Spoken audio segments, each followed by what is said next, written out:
നോക്കിയാൽ മാത്രം എന്താ സല്യൂട്ട് ചെയ്യാൻ കൈ പൊങ്ങൂലേ? രണ്ട് നിസാര കള്ളന്മാരെ പിടിച്ചെന്ന് വെച്ചാ നിസ്സാരന്മാരാണോ വേന്ദ്രന്മാരാണോ എന്ന് താൻ അറിയേണ്ട കാര്യമില്ല. ഒരു മിന്നൽ ആക്രമണത്തിലൂടെ ഞാനൊരു കീഴ്പ്പെടുത്തിയത്. തനിക്ക് എന്നെ പുഗ്നമാണല്ലേ? മിന്നലായാലും കൊള്ളാം, ഇടിവെട്ടായാലും കൊള്ളാം. എനിക്കാരോട് ഒരു പുഗ്നവും ഇല്ല. ഉണ്ട്. 20 വർഷമായിട്ട് മൂത്ത് നരച്ച ഒരു അഡീഷണൽ SI പോലും ആകാൻ കഴിയാത്ത തനിക്ക് ഒരു സബ് ഇൻസ്പെക്ടർ സല്യൂട്ട് ചെയ്യാൻ പുച്ഛമാണെന്ന് എനിക്കറിയാം. അർഹതയുള്ളവരെ ഞാൻ ഇന്നും അംഗീകരിച്ചിട്ടുണ്ട്. എന്ന് വെച്ചാൽ എനിക്ക് അതിനുള്ള അർഹത ഇല്ലെന്നല്ലേ? ഇല്ല. അരയടി പൊക്കക്കുറവിന് 1.5 ലക്ഷം രൂപ കൈക്കൂലി കൊടുത്ത് മേടിച്ച ഈ സബ് ഇൻസ്പെക്ടർ തൊപ്പിയെ സല്യൂട്ട് അടിക്കാൻ എനിക്ക് മനസ്സില്ല. തന്നെ കൊണ്ട് സല്യൂട്ട് അടിപ്പിക്കാൻ പറ്റുമെന്ന് ഞാനൊന്ന് നോക്കട്ടെ. കുട്ടമ്പിള്ളേ സല്യൂട്ട് അടി. കുട്ടമ്പിള്ള അടിക്കാൻ. അയ്യോ അയ്യോ, എന്ത്? അല്ല, നീ അടിക്കാൻ പറഞ്ഞു, ഞാൻ അടിച്ചു. ഇത് പോലീസ് സ്റ്റേഷൻ അല്ലേ? Police station. ദൈവമേ, എന്റെ വായിൽ ഒരു തെറി പോലും വരുന്നില്ലല്ലോ. അച്ഛാ, ഞാനൊരു സ്വപ്നം കണ്ടത്. ഞാൻ SI ആയെന്ന്. ഇങ്ങനെ സ്വപ്നം കണ്ട് കിടന്നാലേ എന്റെ മോൻ SI അല്ല, IG ആകും. IG ആകാനാണ് എനിക്കിഷ്ടം. ആക്ച്വലി SI ആകാൻ അരടി പൊക്കം കൂടി വേണമെന്നല്ലേ സെലക്ഷൻകാർ പറഞ്ഞത്. അപ്പൊ എനിക്കൊരു സംശയം, ഈ കുള്ളനായ അച്ഛൻ എങ്ങനെയാണ് പോലീസുകാരനായത്? കൈക്കൂലി കൊടുത്തിട്ടല്ലേ? എന്റെ നടുവേ. കാലത്ത് തുടങ്ങി ലാത്തി ചാർജ്. നാട്ടുകാരെ തല്ലേ എടുട്ടുമ്പോൾ ഒരു അറിയും. അതുകൊണ്ട് പരീക്ഷ എന്റെ അഞ്ചത്തേക്കാ. അമ്മയുടെ നായർക്ക് വട്ടാ. അതന്നെയല്ലേ ഞാനും പറഞ്ഞോളൂ, എന്റെ അച്ഛൻ വട്ടാണെന്ന്. കേട്ടില്ലേനി നിന്റെ മോന്റെ തിരുവചനം? രാവിലെ എഴുന്നേറ്റ് വല്ല കപ്പേലോ കമ്പയിലോ തൂങ്ങുന്നതിന് പകരം പോത്തുപോലെ കിടന്നുറങ്ങുക. നിന്റെ മോ ഈ SI ആകത്തില്ല. അത് തന്നെ ഞാനും പറഞ്ഞത്. എന്റെ അരടി പൊക്കക്കറിവിന് 1.5 ലക്ഷം രൂപ കൈക്കൂലി കൊടുത്ത് എന്നെ ഒരു SI ആക്കി തരാൻ എത്ര കാലമായി പറയണത്? ഞാൻ അങ്ങനെ 1.5 ലക്ഷം രൂപ കൈക്കൂലി കൊടുത്തിട്ട് എന്റെ മോൻ അങ്ങനെ SI ആകണ്ട. ഞാൻ 1.5 ലക്ഷം രൂപ കൊടുക്കണ്ട. ഞാൻ പൊക്കം കുറഞ്ഞതേ എന്റെ കുഴപ്പം കൊണ്ടല്ല. പിന്നെ ആരുടെ കുഴപ്പം കൊണ്ടാണ്? അമ്മയുടെ കുഴപ്പം കൊണ്ട്. എന്റെയോ? അമ്മക്ക് കല്യാണം കഴിക്കാൻ ഈ പൊക്കം കുറഞ്ഞ കുള്ളനച്ഛനെ മാത്രം കിട്ടിയോളാം. ലോകത്ത് പൊക്കം കൂടി എന്തോരം അമിതാഭ് ബച്ചൻ അച്ഛന്മാരുണ്ട്. അവരാരെങ്കിലും കെട്ടിയിരുന്നെങ്കിൽ അരടി പൊക്കത്തിന് വേണ്ടി ഞാൻ ഇങ്ങനെ ഇടുന്ന അലേണ്ട വല്ല കാര്യം ഉണ്ടായിരുന്നു?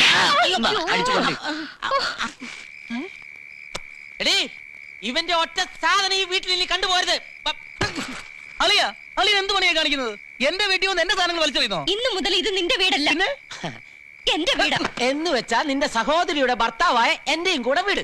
എനിക്കൊന്നും മനസ്സിലാക്കി തരാം. നിന്റെ പെങ്ങളെ കെട്ടിയെടുത്ത വകയിൽ എനിക്ക് ബാക്കി തരാനുള്ള സ്ത്രീധന തുകയില്ലേ, അത് നീ ഇനി തരണ്ട. അളിയ അളിയനൊരു മഹാമനസ്കനാണ്. പകരം ഈ വീട് ഞാൻ എടുത്തിരിക്കും. അപ്പൊ അളിയന്റെ സിറ്റിയിലുള്ള വീട് എനിക്ക്, ഞാൻ അവിടെ കയറി താമസിച്ചോട്ടെ? അത് മുൻകൂട്ടി കണ്ടത് കൊണ്ടാ ആ വീട് ഞാൻ ആദ്യം വാടകയ്ക്ക് കൊടുത്തത്. അപ്പൊ നീ പുറത്ത്. അളിയ, ഇത് ഞാൻ മുമ്പ് പറഞ്ഞതുപോലല്ല. അളിയന്റെ പണം ഞാൻ 1 മാസത്തിൽ തന്നു തീർക്കും. എടി, നിനക്കൂടൊന്ന് പറഞ്ഞൂടെ? നീ എപ്പ തരുന്നോ അപ്പൊ ഞാൻ മാറി തരും. അതെ, അത് തന്നെ എന്റെയും തീരുമാനം. അതുവരെ ഞാൻ എന്റെ മുറി താമസിച്ചോട്ടെ? താമസിച്ചോട്ടല്ലേ? താങ്ക്സ്. പക്ഷേ ദിവസവും നീ 50 രൂപ വാടക തരണം. സ്വന്തം വീട്ടിൽ വാടകയ്ക്ക് താമസിക്കുന്ന ഒരുവന്റെ ഗതികേട് ഈ ലോകത്ത് ഒരാളെയും വരത്തല്ലേ ഈശ്വര. ഒന്നിങ്ങോട്ട് മാറിക്കേ. ഇത്തിരി സ്ഥലം. തട്ടുന്നോടാ? വാടക തന്നിട്ടല്ലേ തട്ടുന്നത്? വാടക തന്നാ തട്ടുവോ? ചെലപ്പം തട്ടുമായിരിക്കും. എടോ, എനിക്ക് എന്റെ പാന്റ് ഷർട്ട് ഇപ്പൊ കിട്ടണം. ഏടോ, ഒരേ ഒരു ജോഡിയല്ലേ കുറവുള്ളൂ. നീ ഇതിനു മുമ്പ് വീട്ടിൽ കൊണ്ടുപോയില്ലേ? അതിന്റെ അടിയിലെറ്റ് കാണൂ. എനിക്ക് എന്റെ ഡ്രസ്സ് കിട്ടാതെ ഞാൻ ഇവിടുന്ന് പോകുന്ന പ്രശ്നമില്ല. പ്രശ്നമില്ല. എങ്കിൽ മോനൊരു കാര്യം ചെയ്യ്, ഈ വീട്ടിന്റെ വരാന്തലോട്ട് കയറി. ഇവിടെ പട്ടില്ല, ആരെങ്കിലും വരുമ്പോ ഇതാ എന്റെ ഡ്രസ്. ഊരിക്കൊറ. ഇവിടെ വേണ, നിന്നോട് ഞാൻ പറഞ്ഞില്ലേ കണ്ട ചെറ്റകളുടെ ഡ്രസ് ഇടരുന്ന്. അടിയൊന്നുമില്ല. അടിയിലൊന്നുമില്ലാന്ന്. എന്നാലും ഒന്നും കൂടി പിടിച്ചോ. അടിയല്ല, എന്റെ പാന്റിന്റെ അടിയൊന്നുമില്ലാന്ന്. അതല്ലേ ഞാൻ ഇട്ടത്. ഊരടാ, ഊര് ഊര്. നിക്ക് ചെറ്റ ഇപ്പൊ തരേ. ഊര് കൊണ്ടുപോയി. ഈ വസ്ത്രാക്ഷേപം എനിക്കിനി എന്ന് തീരും എന്റെ കൃഷ്ണ. ചേട്ടന്റെ പേര് കൃഷ്ണൻ എന്നാണോ? എന്നാ ധൈര്യമായിട്ട് വിളിക്കാം, എന്റെ കൃഷ്ണ. അയ്യോ, ഇനി മേലാൽ ഇങ്ങനത്തെ നാറിയ വസ്ത്രങ്ങൾ അലക്കണമെങ്കിലേ നിന്റെ അമ്മായിന്റെ അടുത്തിന് കൊടുക്കും. ചെറ്റകളെ. അങ്ങനെ ഫാമിലി അടക്കം വിളിച്ച് ചേച്ചകളെന്ന്. ഇവനിത് എവിടെ പോയി? ഞാനിവിടെ ഉണ്ട്. കാട്ടാളോ? നീ എന്താണ് വനവാസത്തിന് പോവാ? ഉടുതുണിയില്ലാത്തൊരു ഇന്ത്യൻ പോരിന്റെ വിഷമം ആരറിയാൻ? പണ്ട് ആദവും നാണം മറച്ചിരുന്നത് അലക്കുകാരൻ പുഷ്കരന്റെ തുണി കൊണ്ടൊന്നും അല്ലല്ലോ, പ്രകൃതിയുടെ വരദാനം കൊണ്ടല്ലേ. ഇതാരും പിടിച്ചു പറിക്കില്ലല്ലോ. ഇതാരാ പിടിച്ചു വലിക്കുന്നത്? ഇതിനുണ്ടോ അവകാശം? അയ്യോ, ഇതും പോയി. എന്റെ ഗോമാതാവേ, നിനക്കും എന്റെ നഗ്നതയാണോ ഇഷ്ടം? ജോലിയൊക്കെ ഉണ്ട്. ഞാനൊരു വാഷിംഗ് മെഷീൻ സംഘടിപ്പിച്ചു. അതുകൊണ്ട് ഇത് കംപ്ലീറ്റ് റെസ്റ്റ് ആണ്. വാഷിംഗ് മെഷീനോ? എത്ര രൂപയ്ക്കാ വാങ്ങിയത്? വാങ്ങിയതല്ലെന്ന്, പിന്നെ ഇതെന്റെ സ്വന്തം മേക്കാ, ഞാൻ തന്നെ ഉണ്ടാക്കിയതാ. എവിടെ എവിടെ എവിടെ എവിടെ? അതാ എന്തൊരു നാറ്റം. എങ്കിലും എന്റെ അപ്പ എന്നെ കൊണ്ട് ഈ കുലത്തൊഴിൽ ചെയ്യിക്കണമായിരുന്ന അത് നേരത്തെ ഈ കാലമാടന്റെ സന്തതിയായിട്ട് ഒന്ന് ജനിക്കാൻ തോന്നിയോ? ഒരു പ്രത്യേക അറിയിപ്പ്. കാട്ടുകള്ളം കോരപ്പൻ 15ഓളം പോലീസുകാരെ മൃഗീയമായി കൊലപ്പെടുത്തി.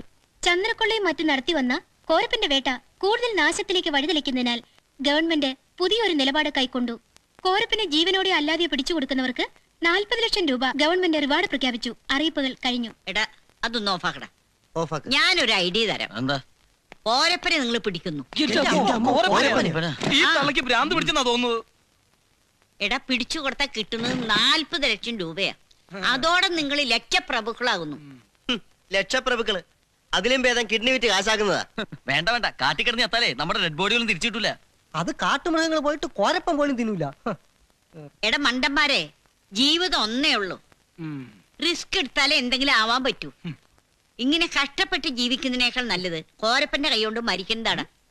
ഗിന്നസ് ബുക്കിൽ പേരെങ്കിലും വരും. SSLC ബുക്കിൽ പേര് വരാൻ ഞാൻ 7 തവണ ശ്രമിച്ചു, എന്നിട്ട് വന്നില്ല. പിന്നെ ആ ഗിന്നസ് ബുക്ക്. നീയൊക്കെ ചോണക്കുട്ടികളാടാ. നിന്റെയൊക്കെ രോമത്തിൽ തൊടാൻ പോലും ആർക്കും സാധിക്കില്ല. Life is a challenge. Meet.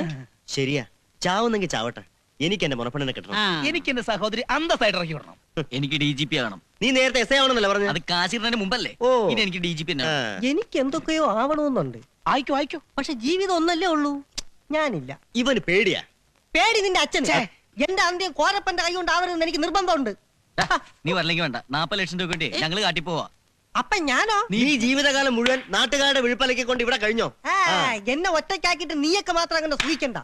കാട്ടിലെങ്കിൽ കാട്ടില്, കോരപ്പനെങ്കിൽ കോരപ്പൻ. കൊടുക്കണ പിള്ളേരെ അത് എന്നെ ബലം. ജെയിംസ് അച്ചായന് ഇനിയും എന്നെ മനസ്സിലായിട്ടില്ല. അവസാനമായി ഒരു നോക്ക് കാണാനാ ഞാൻ ആരും കാണാതെ ഓടിക്കതച്ച് വന്നത്. ഒരു പക്ഷേ ഇനി കാണാൻ പറ്റിയില്ലെങ്കിലോ? ഞാൻ ഇനി ഒരിക്കലും തിരിച്ചു വരില്ല എന്ന് നിന്റെ അപ്പനെ പോലെ നീ കരുതണ്ടാവല്ലേ? സ്നേഹത്തെയും മണത്തെയും ത്രാസിൽ ചോക്ക് നിന്റെ അപ്പച്ചനുണ്ടല്ലോ. ഞാൻ മൂക്കൊണ്ട് എണ്ണ പറയും കേട്ടോടി. മണ്ണെണ്ണ ഒഴിക്കുന്നതൊക്കെ പിന്നെ ആദ്യം നീ അങ്ങോട്ട് എന്നെ കരയടയ്ക്കാൻ സഹായിക്കടാ. അതുവരെ ഞാൻ വേണേലും ഒന്ന് ഹാൻഡിൽ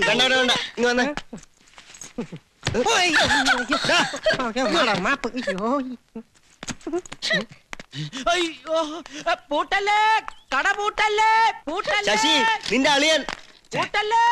പൂട്ടല്ലേ നിന്റെ അളിയനെ കൂടെ അകത്തിട്ട് പൂട്ടാം.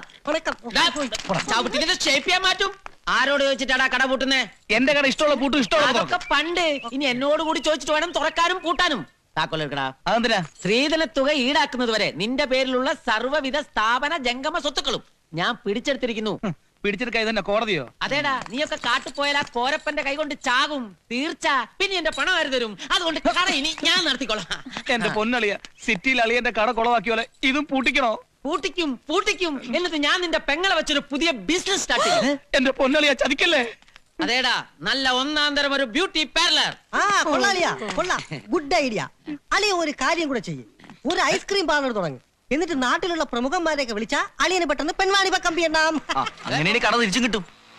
അതെ, അച്ചായത്തൊന്നല്ലോ. ഹായ്.